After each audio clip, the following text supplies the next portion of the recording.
All right, roots and radicals, which are basically the same thing. When I say roots, we're not talking about tree roots, we're talking about square roots. You guys heard of square roots before? How about cube roots? Have you ever heard of a cube root before?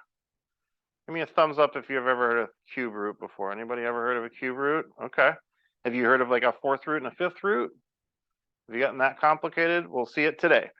All right, if you have no idea what I'm talking about, that is okay, because I'm going to give you a bunch of examples here. So let's dive right into it. My first example, we are going to take a square root. And I would like to take the square root for this first one of 25.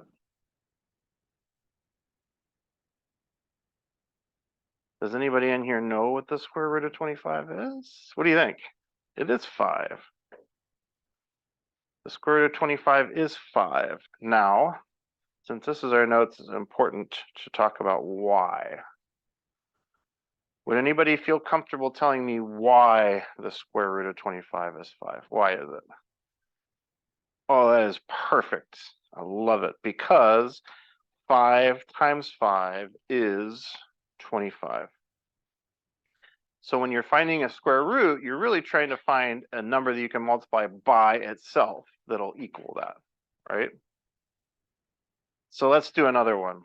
How about the square root of, let's go 49. So if I'm trying to find the square root of 49, what I want to do is I want to find a number that I can multiply times itself 2 times, because it's a square root. And I want the answer to come up 49. Can you think of a number you can multiply by itself to give 49? What are you thinking? 7, right? 7 times 7 is 49. That means the square root of 49 is 7. Feeling okay so far? All right, we're going to work one of these backwards. We're going to practice this a little bit in a minute. I'm going to ask you to give me a square root. I'm going to give you the answer, and I'm going to ask you to figure out what goes on the inside. You ready? 0.3 is the answer. What would I need to take the square root of to get 0.3? So the thing that I'm multiplying by itself twice is 0.3.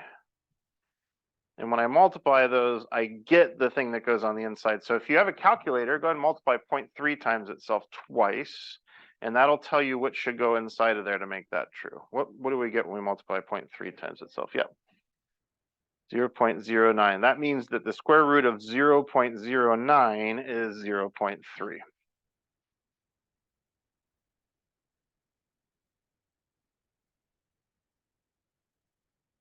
All right. Any questions so far? You guys are doing awesome.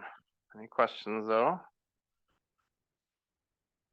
All right, now, what if I ask you to find something like the square root of 12? Can you think of a number that multiplies by itself twice to equal 12? I can't either, but there is one. It's just got a bunch of decimals. It's not going to be a whole number.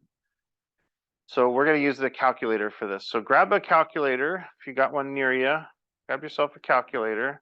Can you two share today, please? Are you willing to share calculators? That's awesome. Thank you.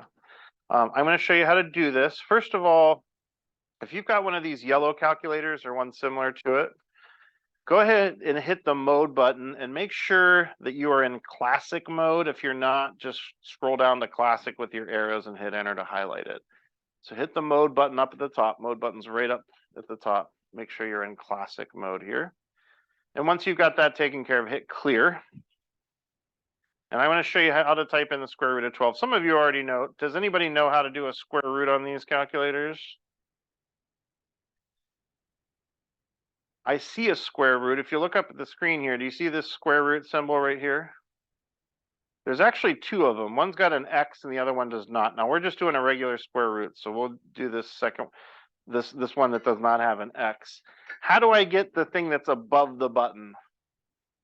we need to hit second first. So hit the second button and then hit the button that has the square root over top of it. And you should get something that looks like that, the square root of parentheses. We're going to try and take the square root of 12. So put a 12 in there and then close your parenthesis and hit enter. And there is a square root of 12. It's just a big old decimal. Now, I would never know what that is, but that's what we got calculators for. Now we're going to round this. So this is not an equals. This is approximately. It looks like an equal sign, but it's squiggly. And I'm just going to round that off to, let's keep 2 decimal places. So 3.4. Now, should I round this 6 up to a 7, or should I keep it a 6? Keep it a 6. We got to look at the number after it. If it's 5 or more, then we bump it up, but it's not. It's less. So we keep it a 6. So 3.46. Again, we're going to have these notes on our test. So in case we forget how to do that, I'm going to write down how we do this in the calculator. We push the second button, and then we push the button that's got the x squared on it and a little radical. Now, some of you have a different calculator than me. Are you able to figure out how to do your square root and get that same 3.46? Is yours working out okay? Were you able to get 3.46 on yours? Are you able to figure that out on yours? Second, it's this button right here. Good. Anybody else have a different calculator? Were you able to get it to work? Yes. Cool. You got yours. Sweet. You guys are awesome. All right. Now, there's not just a square root. There's also a thing called a cube root. Some of you had heard about this at the beginning. Let's look at an example of that. We're going to take the cube root of 27.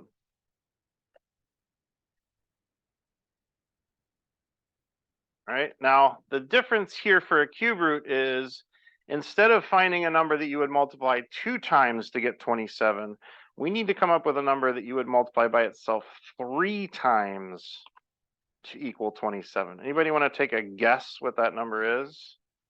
3, does that work?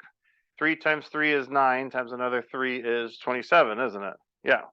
So 3 times 3 times 3 is 27. That means the square root of 27 is not square root, cube root is 3.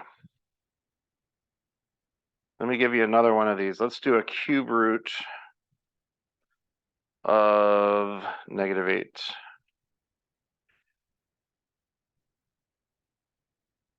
So can you come up with a number that I would multiply it times itself 3 times, since it's a cube root? And we want to come up with an answer of -8. Is that possible? What are you coming up with? -2, let's check it. -2 times another -2 would be +4, right? Times another -2 would be -8. Yeah, so -2 is our answer. All right, let's make sure we can take a cube root in our calculator. Let's do the cube root of 12. This is a little bit different from what we just did a minute ago with the square root. We need to this time use the other radical that's on there.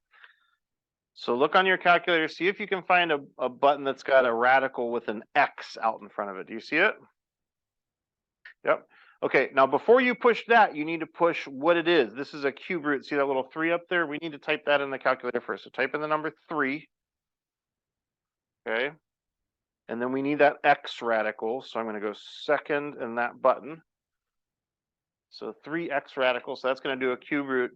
And then we type in 12 and we hit enter. The answer you should be looking for, if we're going to 2 decimal places, would be about 2.29 if we're rounding correctly. About 2.29. If anybody's having trouble finding that, let me know. I'm going to write down what I typed in to do it. So I typed in the 3 button and then the second button, and then my button on mine looked like this. It was the caret and then the X radical above it. So if you're having trouble finding it, so I'm going to let me do it one more time slowly. Look up here. So clear it out. I'm going to hit the number 3 first to match this. And then we go second, and it's this button that's got the little X radical on it. This guy. And then 12. And then enter. Are you getting that same answer? Yeah, awesome. Anybody having trouble with theirs? You good? Some of you have some different calculators, but it sounds like everybody's figuring it out. Okay. All right, one more quick thing about radicals, and we're going to practice this a little bit. You're going to love this part because this is going to be the easiest section of the handout I'm going to give you in a second here. This is going to look a lot harder than it is. You're good. Thank you. It's going to look a lot harder than it is. So write this down for me. We're going to do a fifth root. Oh my gosh, guys, a fifth root of 17 to the fifth power. What? That's ridiculous. And we're not going to use a calculator, so set those calculators down because we can do this by hand. In fact, we can do it in our heads. We're going to figure this out. Now, this time around, I'm trying to find a number that I can multiply how many times? 5 times. Can you think of a number that I can multiply by itself 5 times? And the answer needs to come out to be 17 to the fifth power. What can I multiply by itself 5 times to get 17 to the fifth power? What do you think? 17? Isn't 17 times 17 times 17 times 17 times 17, isn't that equal to 17 to the fifth power? It is. That's the answer. The answer is 17. That seems like it should be harder than that, shouldn't it? Seems like it should be. Let me give you an even harder one. You guys ready for this? 7th root of 4,623 to the 7th power. Oh my gosh, that's ridiculous. Can anybody come up with the answer in their head without doing any work? What do you think? What do you think? It is 4,623. That's the answer. That's the answer. How about the 3rd root of 1.6 to the 3rd power? What would that be? What do you think? 1.6 is right. It's almost like if the exponent matches the root, they kind of cancel each other out. That's kind of how I look at it. Is that how you guys are kind of seeing it now that you've seen a few examples? All right, so what if I had a square root? What would my exponent need to be so that it would cancel out? Let's make up a new problem here together. Now, I don't have a number written here, but there is kind of an invisible number with a radical, and it's always a 2 if it's a square root. So then I would need something like something squared. Let's put a letter in here. Oh my gosh, that's fancy. What's the answer to this? Just x. If I asked you to do the 10th root of y to the 10th power, do you think you'd be able to pull that off? Why? Because I want you to. Just kidding. Terrible. What's the answer? Why? Yeah, it's just why. All right, you guys are doing so good. Thank you, thank you, thank you. Let me get you this practice. I want you to get started just on the front side of this immediately. If you're not sure what to do on 1 through 12, go ahead and start on number 13. 13 is just like what we were just talking about a second ago. Use that little shortcut. This is not homework. This is classwork. We're going to get this done in class. I'm going to have you guys work on this for a few minutes on your own or with your table partner, and then we'll do the back side together to wrap up, and then we'll have some time to relax at the end. Okay. I'm going to go over a couple of these with you.